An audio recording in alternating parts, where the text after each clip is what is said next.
Let's try one last time opening up some Micro Galaxy Squadron mystery boxes from Series 1. Varykino, living the Star Wars life.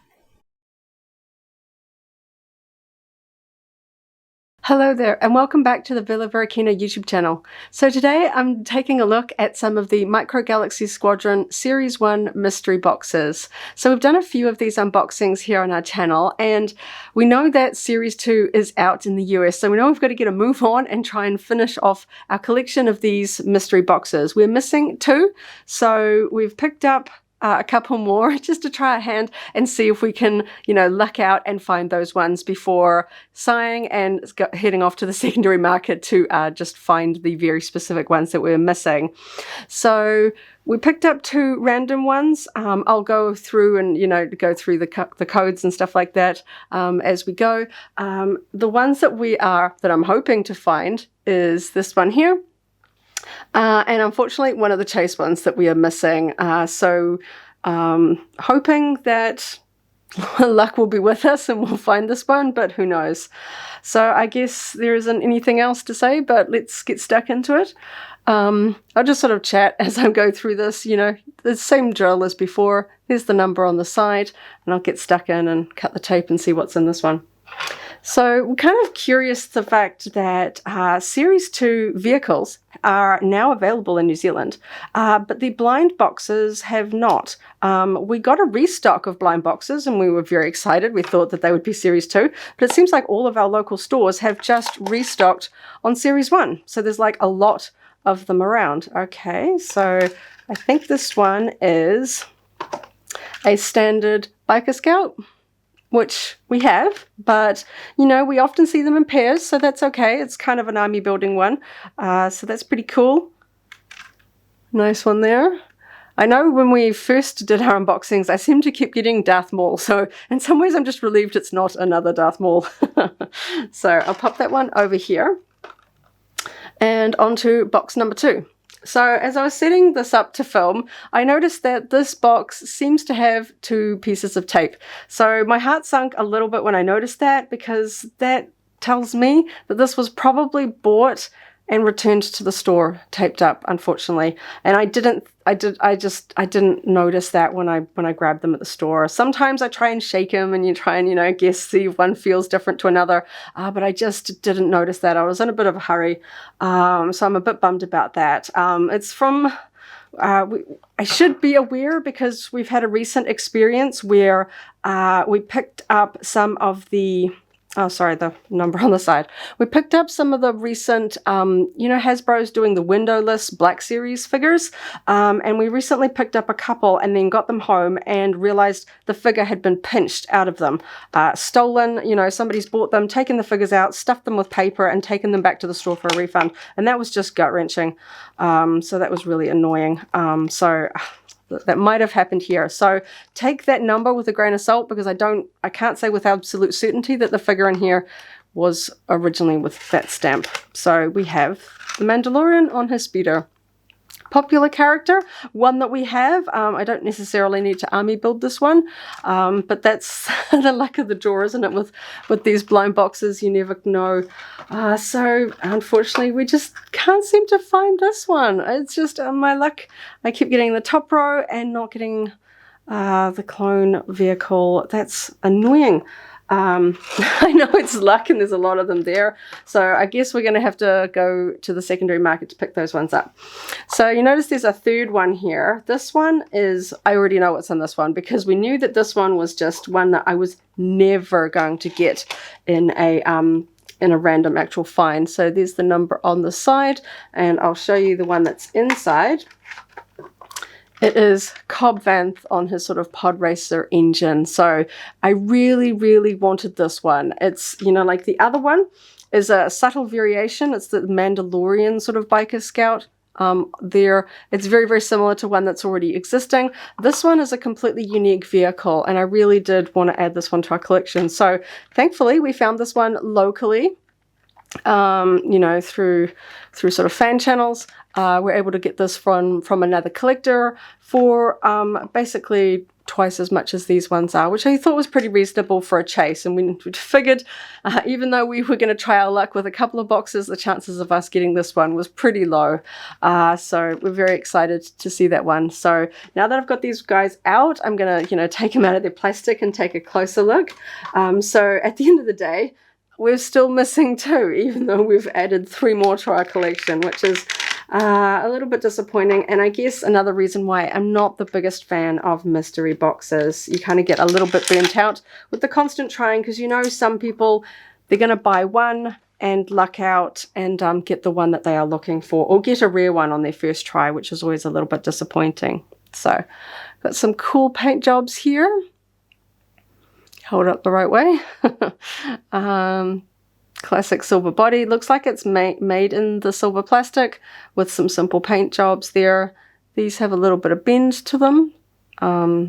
Actually, they're not as hard as I thought they would be, but I know that for safety reasons, sometimes these are often not hard plastic, so you don't sort of jam them into something. And so let's get this one on its stand. Don't know which way it's supposed to go. Don't know if it's going that way, or they never really show them on their stands. I might just do it this way.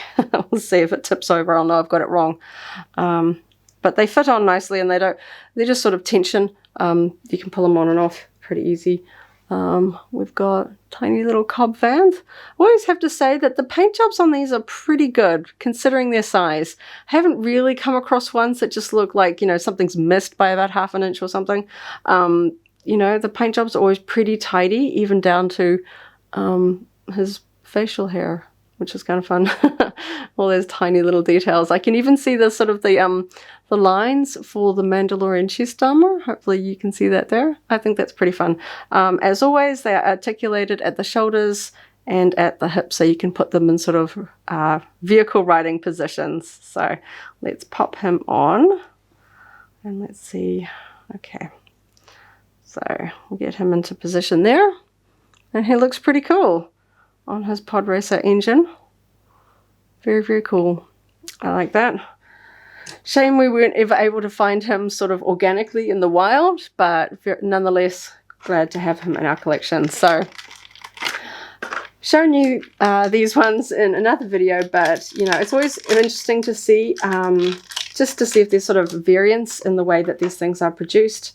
So we'll get this one on its stand. That one fits on nicely. Biker Scout. This one is a little, like some of them I find are a little looser. Just picking this one up, I could feel that the limbs are a little bit more movable than some figures, which is fine. Predominantly these guys are going to be sitting on. I wonder if anybody's sort of army building these ones for the figures, because Biker Scouts are pretty cool. You could do like a whole fleet of them. If you buy enough of these, you'd probably end up, because this is a common in the range, you could probably get quite a cool fleet of these guys. So, not mad that I got another one of these. Obviously, that would have been really cool to get the Mandalorian version that is carrying Grogu. But nevertheless, classic original trilogy. Very cool. And let's get the Mandalorian on his speeder. Well, I say his speeder, but he doesn't really keep it. Like, he uses it, but we don't really see him sort of keeping it. The one thing I think is funny is they didn't sculpt his cape in a sort of a flowing manner. I feel like this one's easier to take his cloak off, but then he's just got this funny sort of pig hole in the back. You kind of have to like position him on and then kind of clip the cape. At least that's the way. Yeah, let's get him on his stand. Here we go. Slot that in there. I probably should, I don't know, it just feels like the point is pointing forward when I put these ones on. Let me know if you do it the other way around or if I've just gotten it a bit backwards. Okay, so this one is a little bit sort of harder to get to sit. He kind of wants to fall off a little bit. And we'll see if I can get this to kind of clip on. Doesn't really want to, does it? It kind of kind of pushes him forward a little bit. That's probably about as good as I'm going to get there.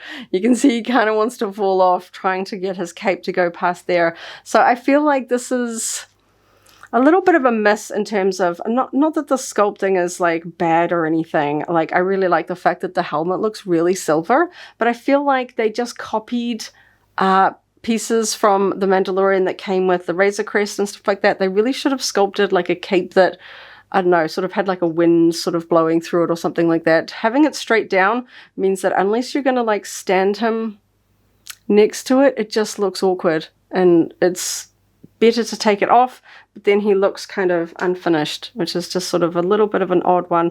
And I do find, I don't know if you can see that, this one tends to be the one that bends the most. You can see there's a sort of a curve in it. You kind of feel like you want to sort of straighten that out a little bit. A minor thing, you possibly won't notice that when it's on a shelf side on, but from top down, I've found that these ones do have a tendency to sort of want to bend through the middle that I don't really notice with ones like this one, which feel quite straight.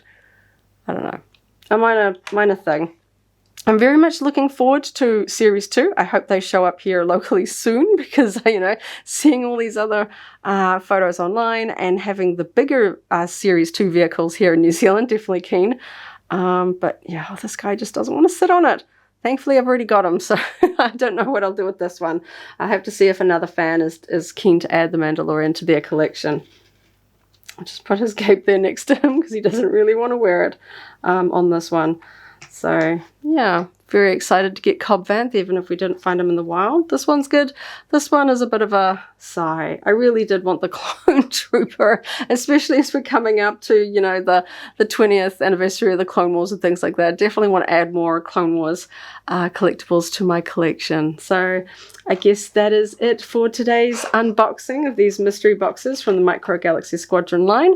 We'll have photos up on our website soon, but thank you so much for watching. Check out our other Micro Galaxy Squadron unboxings. We've got a few more in the works for you guys, so subscribe if you are a fan of that line and want to see more content.